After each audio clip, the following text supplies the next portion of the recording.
Hello and welcome to Awaz News. I'm Sumana Kutoni and I'll be taking you through big news across Canada. Sean has launched its world-famous recipe mixes in a new liquid format as cooking sauces.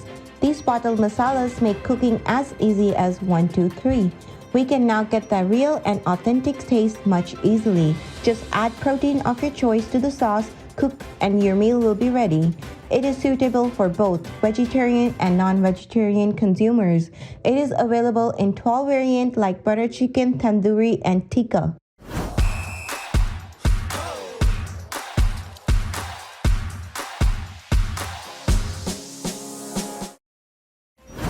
Sean has recently launched a purpose film that is making waves globally across social media, digital platforms, and TV.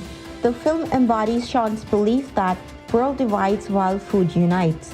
This film delivers in a way that's exceptionally empathetic without the usual melodrama that many brands use as a crutch these days.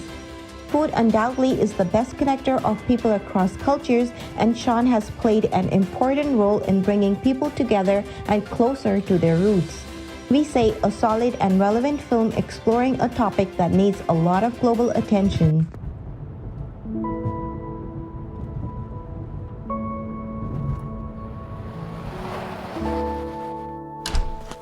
Here we are. Come on in. This is your new home, Mira. Can I take your coat? I'll just put these away quickly. परदेस चली एक नन्ही परी सहमी सी थोड़ी डरी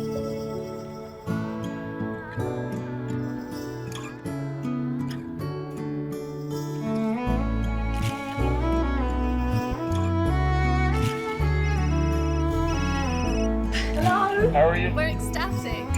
Mira, I'd like you to meet my parents, your grandparents. They've been really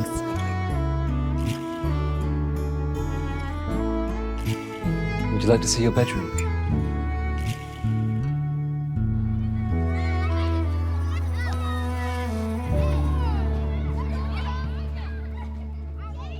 Mira. परछाई जहाँ खुद से हो जुदा जहाँ साए हैं पराए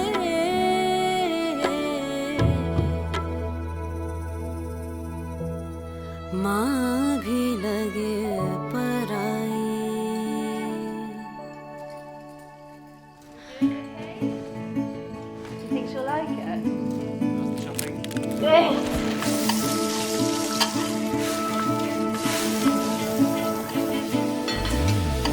खुशबू में घुला मिला कोई अपना नसीब से गिरूं सजदे अपने वहीब के गिरूं सजदे अपने वहीब के Hey. Hi. Would you like to try some?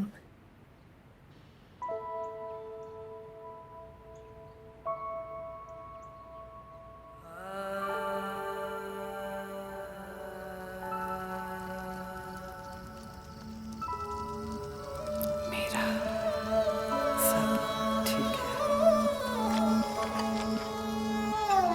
तुम ठीक हो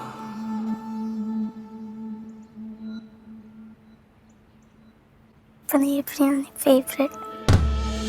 देखे चेहरे अनजानों में अपने रफीक के जखी माँ की सूरत करीब से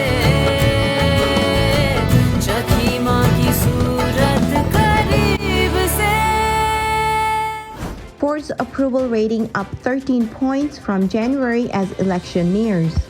Billy Bishop Airport to receive $14 million in funding. Ontario to build 3 new long-term care homes in Markham and Richards, Stouffville. Canadians cutting back spending on groceries and restaurants as inflation rises. Masks will be optional in most city facilities as of next week. The truth behind the rise in Canada's gas prices. Hong Kong immigration to Canada is booming. Russia loses bid to freeze ban from World Cup qualifying. Eric Kellgren shines again. Maple Leafs down Hurricanes. So those were the headlines. Now let's jump right into the details. The continued attack on the aviation industry from government-mandated COVID-19 restrictions continues.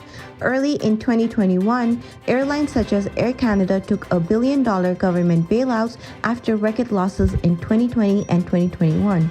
In early 2022, the aviation industry warned of staff shortages while healthy, unvaccinated employees remain on forced unemployment despite being ready and able to work. While vaccine passports have normalized the scanning of QR codes to gain access to places, the known digital traveler identity aims to develop a known traveler status by tying attestations from your university, your bank statements, or vaccination status.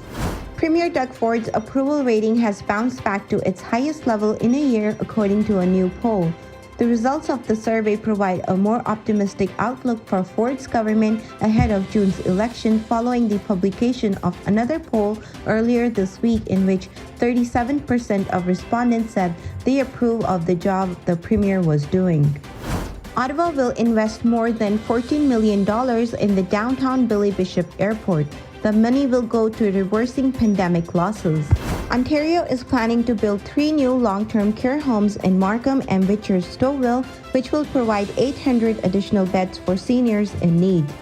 On Friday, the Ministry of Long-Term Care announced the new homes as a part of the government's $6.4 billion budget to build more than 30,000 net new beds by 2028 and 28,000 upgraded long-term care beds across the province. A new poll suggests Canadians are looking for ways to cut back on spending as their concerns about the cost of living rise alongside headline inflation rates. 4/5 of the respondents to the Ledger poll had started or planned out to buy cheaper items at the grocery store to save on food bills and cut back on how much food they throw out to stretch every dollar. The headline rate is expected to rise closer to 6% by the time the March's figure is calculated, as Russia's unprovoked invasion of Ukraine spikes global prices for oil and wheat. Hit hardest will be the low-income households that typically spend a larger share of their income on necessities like food and energy. The City of Toronto has announced that it will lift mask requirements in most of its facilities as of next week. The Ontario government has already indicated that it will lift the mask mandate in most settings as of Monday, with the exception of healthcare settings, long-term care and retirement homes, public transit congregate care settings, shelters, and jails. In a news release today, the city confirmed that it will be following the provincial guidance and lifting masking requirements for visitors and employees in most of its facilities as of next week. Is the war in Ukraine the primary reason for oil prices skyrocketing for Canadians? Aaron Gunn has been a longtime advocate for Canadian taxpayers, which includes sounding the alarm on inflation and spoiled resource opportunities for the country. The prices of oil has been this high before. Difference this time is just how much higher gas taxes are, says Gunn. Gas taxes are higher than ever in many provinces, especially in British Columbia, where the gas prices have also reached as high as $2.16 per liter. With projections for gas prices to hit a record high and Trudeau's carbon taxes to be up 350% by the year of 2030, it is clear that Canadians were going to be hit financially for driving even before the invasion of Ukraine. Canada is enjoying a resurgence in immigration from Hong Kong. A new data from IRCC showing a 50% jump in Hong Kong permanent residence lending and 4-fold increase in study and work permit applications compared to pre-pandemic levels. In 2021, 10,143 Hong Kong residents and British nationals overseas obtained a Canadian work permit. This is a major increase compared to 931 people that got work permit in 2019. Russia's request to freeze a FIFA ban on its soccer team ahead of next week's World Cup qualifying playoffs was dismissed today. The Football Association said the Court of Arbitration for Sports dismissed the Russian Soccer Federation's bid for an urgent interim ruling to freeze the ban pending a full appeal. The CAS decision means Russia will not be able to play Poland in World Cup qualifying on Thursday.